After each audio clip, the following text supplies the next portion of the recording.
लीजिए सुनिए मुंशी प्रेमचंद के लिखे उपन्यास प्रेमा के 7वें भाग को मेरी यानी समीर गोस्वामी की आवाज में। इस भाग का शीर्षक है आज से कभी मंदिर न जाऊंगी। बेचारी पूर्णा पंडायन चौबायन मिश्रायन आदि के चले जाने के बाद रोने लगी। वो सोचती थी कि हाय, अब मैं ऐसी मनहूस समझी जाती हूं कि किसी के साथ बैठ नहीं सकती। अब लोगों को मेरी सूरत काटने दौड़ती है। अब नहीं मालूम क्या क्या भोगना बदा है। या नारायण, तू ही मुझ दुखिया का बेड़ा पार लगा। मुझ पर न जाने क्या कुमति सवार थी कि सिर में तेल डलवा लिया। ये निगोड़े बाल न होते तो काहे को आज इतनी फजीहत होती। इन्हीं बातों की सुधि करते करते जब पंडायन की ये बात याद आई कि बाबू अमृत राय का रोज रोज आना ठीक नहीं, तब उसने सिर पर हाथ मारकर कहा, वो जब आप ही आप आते हैं तो मैं कैसे मना कर दूं। मैं तो उनका दिया खाती हूं। उनके सिवाय अब मेरी सुधि लेने वाला कौन है। उनसे कैसे कह दूं कि तुम मत आओ, और फिर उनके आने में हरज ही क्या है।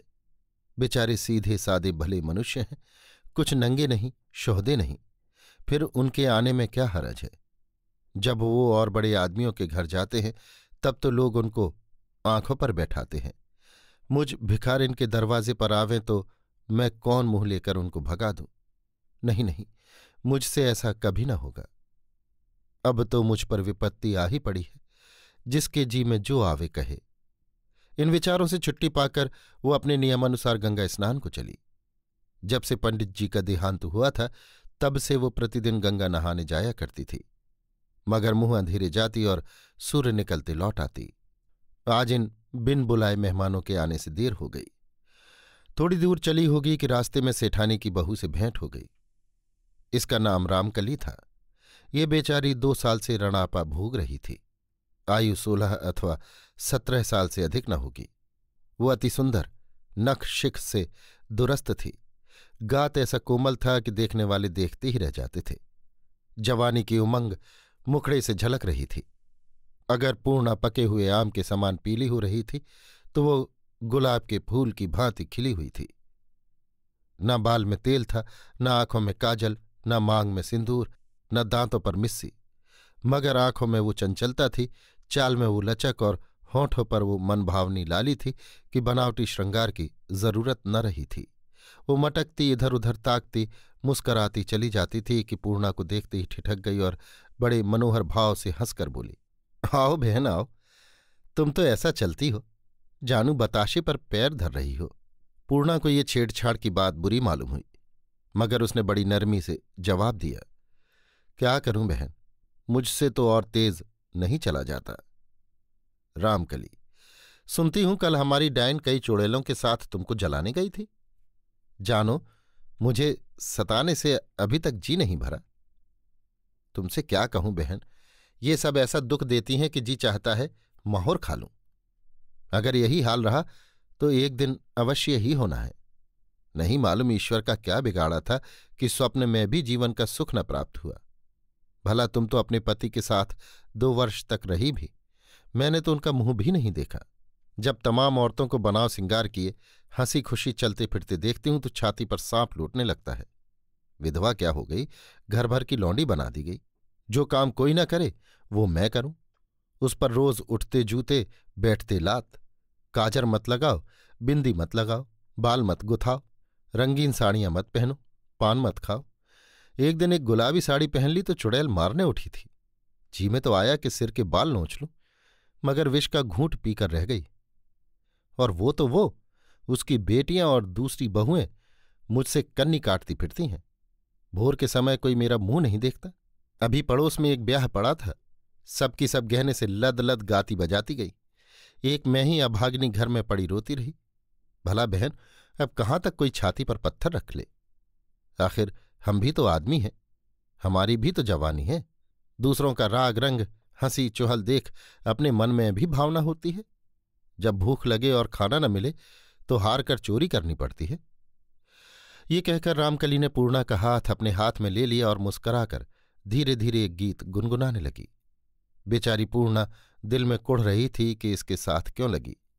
रास्ते में हजारों आदमी मिले, कोई इनकी ओर आंखें फाड़ फाड़ कर घूरता था, कोई इन पर बोलियां बोलता था, मगर पूर्णा सिर को ऊपर न उठाती थी। हाँ, रामकली मुस्कुरा मुस्कुरा कर बड़ी चपलता से इधर उधर ताकती, आंखें मिलाती और छेड़छाड़ का जवाब देती जाती थी। पूर्णा जब रास्ते में मर्दों को खड़े देखती तो कतरा के निकल जाती, मगर रामकली बरबस उनके बीच में से घुसकर निकलती थी। इसी तरह चलते चलते दोनों नदी के तट पर पहुंची। 8 बज गए थे। हजारों मर्द, स्त्रियां, बच्चे नहा रहे थे। कोई पूजा कर रहा था, कोई सूर्य देवता को पानी दे रहा था। माली छोटी छोटी डालियों में गुलाब, बेला और चमेली के फूल लिए नहाने वालों को दे रहे थे। चारों ओर जय गंगा का शब्द हो रहा था। नदी बाढ़ पर थी। उस मटमेले पानी में तैरते हुए फूल अति सुंदर मालूम होते थे। रामकली को देखते ही एक पंडे ने कहा, इधर सेठानी जी, इधर। पंडा जी महाराज पीतांबर पहने, तिलक मुद्रा लगाए, आसन मारे, चंदन रगड़ने में जुटे थे। रामकली ने उसके स्थान पर जाकर धोती और कमंडल रख दिया। पंडा घूर कर, ये तुम्हारे साथ कौन है? रामकली आंखें मटकाकर, कोई होंगी, तुमसे मतलब? तुम कौन होते हो पूछने वाले?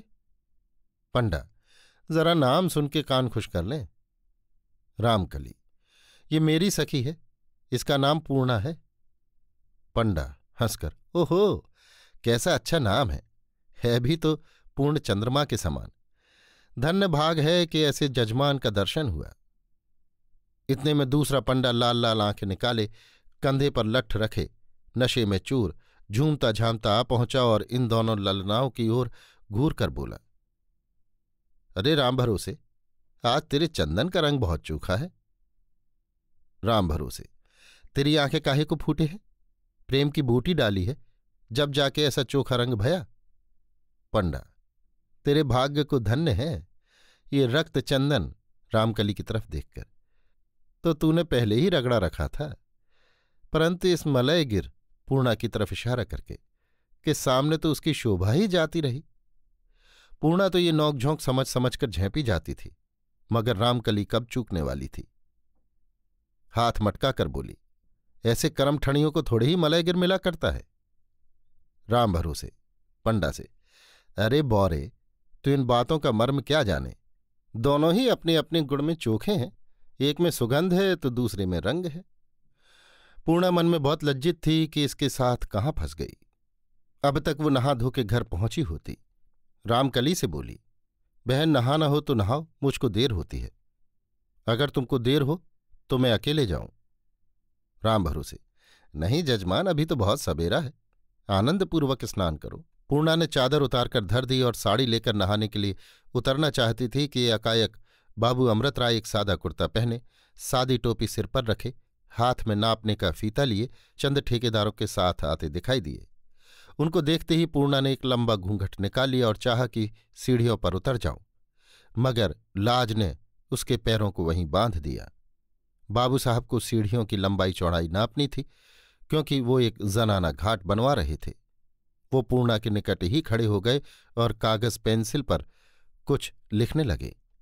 लिखते लिखते जब उन्होंने कदम बढ़ाया तो पैर सीढ़े के नीचे जा पड़ा। करीब था कि वो औंधे मुंह गिरे और चोट चपेट आ जाए, लेकिन पूर्णा ने झपट कर उनको संभाल लिया। बाबू साहब ने चौंक कर देखा तो दाहिना हाथ एक सुंदरी के कोमल हाथों में है। जब तक पूर्णा अपना घूंघट बढ़ावे वो उसको पहचान गए और बोले, प्यारी, आज तुमने मेरी जान बचा ली। पूर्णा ने इसका कुछ जवाब न दिया। इस समय ना जाने क्यों उसका दिल जोर जोर से धड़क रहा था और आंखों में आंसू भर आए थे। हाय नारायण, जो कहीं वो आज गिर पड़ते तो क्या होता। यही उसका मन बेर बेर कहता। मैं भले संयोग से आ गई थी। वो सिर नीचा किए गंगा की लहरों पर टकटकी लगाए यही बातें गुनती रही। जब तक बाबू साहब खड़े रहे उसने उनकी ओर एक बेर भी न ताका। जब वो चले गए तो रामकली मुस्कुराती हुई आई और बोली, बहन, आज तुमने बाबू साहब को गिरते गिरते बचा लिया। आज से तो वो और भी तुम्हारे पैरों पर सिर रखेंगे। पूर्णा कड़ी निगाहों से देखकर, रामकली, ऐसी बातें न करो।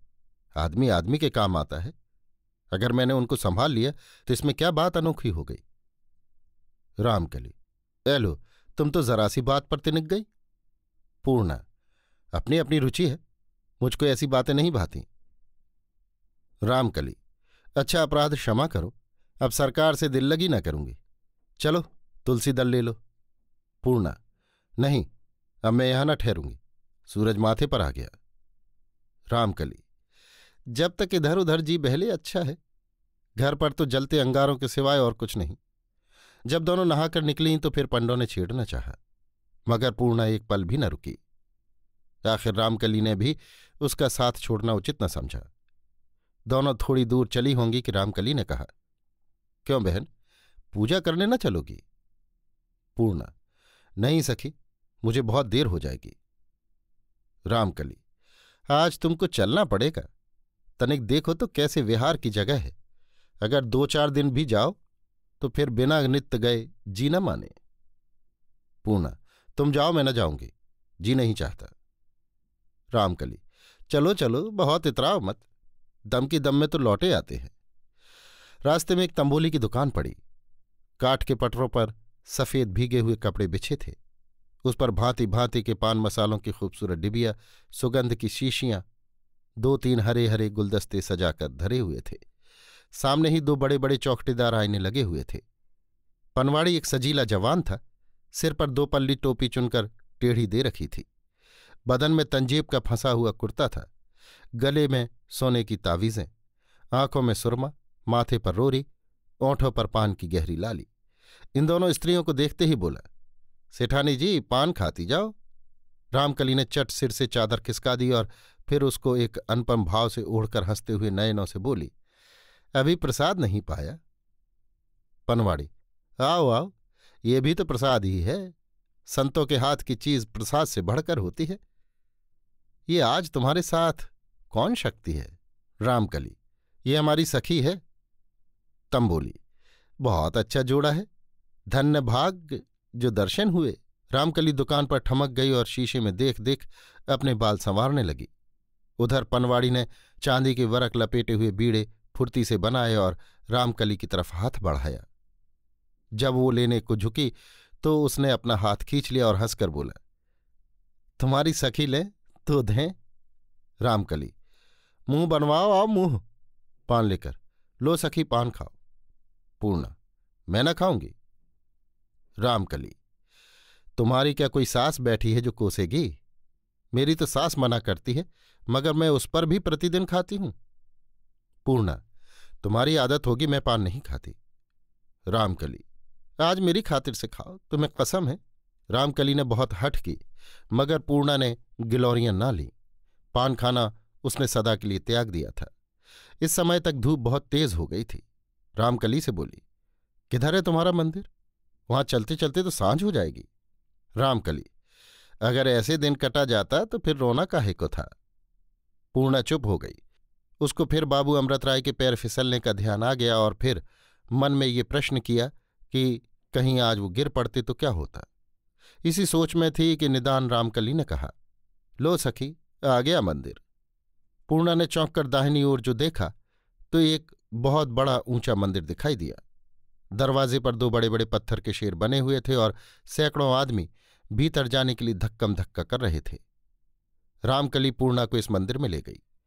अंदर जाकर क्या देखती है कि पक्का चौड़ा आंगन है, जिसके सामने एक अंधेरी और सकरी गली देवी जी के धाम को गई है।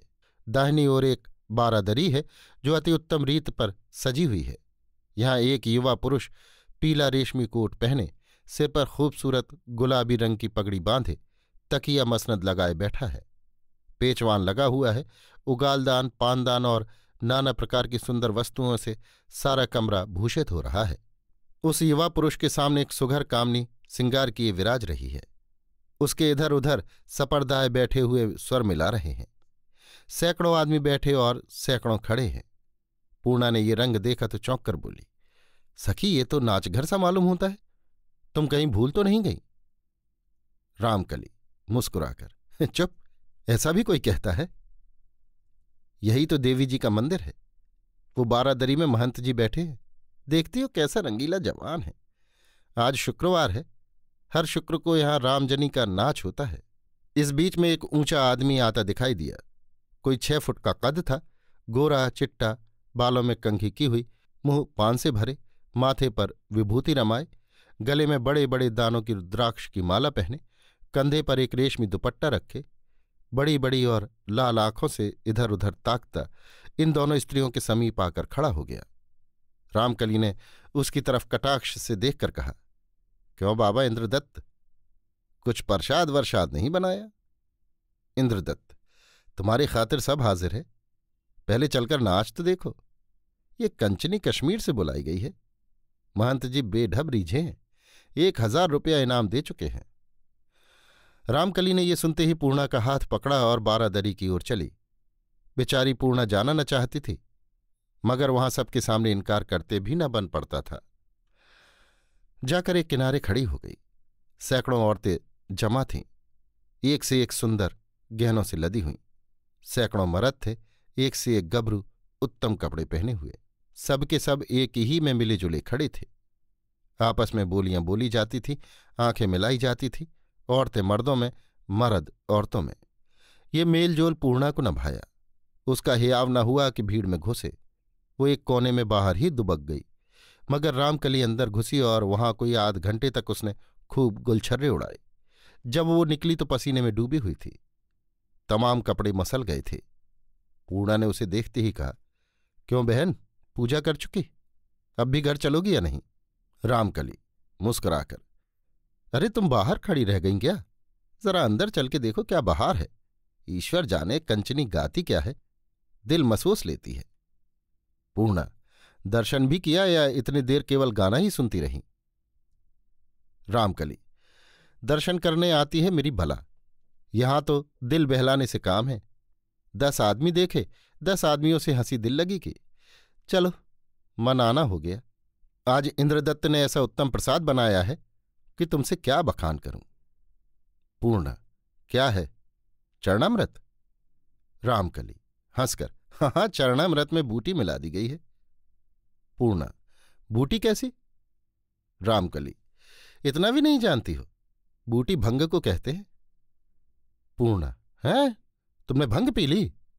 रामकली, यही तो प्रसाद है देवी जी का, इसके पीने में क्या हर्ज है? सभी पीते हैं, कहो तो तुमको भी पिलवाऊं? पूर्णा, नहीं बहन, मुझे क्षमा करो। इधर यही बातें हो रही थीं कि 10-15 आदमी बारादरी से आकर इनके आसपास खड़े हो गए। एक पूर्णा की तरफ घूरकर, अरे यारो, ये तो कोई नया स्वरूप है। दूसरा, जरा बच के चलो, बचकर। इतने में किसी ने पूर्णा के कंधे पर धीरे से एक ठोका दिया। अब वो बेचारी बड़े फेर में पड़ी। जिधर देखती है आदमी ही आदमी दिखाई देते हैं। कोई इधर से हंसता है, कोई उधर से आवाजें कसता है। रामकली हंस रही है, कभी चादर को खिसकाती है, कभी दुपट्टे को संभालती है। एक आदमी ने उससे पूछा, सेठानी जी ये कौन है? रामकली, ये मेरी सखी है, जरा दर्शन कराने को लाई थी। दूसरा, इन्हें अवश्य लाया करो। ओहो, कैसा खुलता हुआ रंग है। किसी तरह इन आदमियों से छुटकारा हुआ। पूर्णा घर की ओर भागी और कान पकड़े कि आज से कभी मंदिर न जाऊंगी। अभी आप सुन रहे थे मुंशी प्रेमचंद के लिखे उपन्यास प्रेमा के 7वें भाग को मेरी यानी समीर गोस्वामी की आवाज में। इस भाग का शीर्षक था आज से कभी मंदिर न जाऊंगी।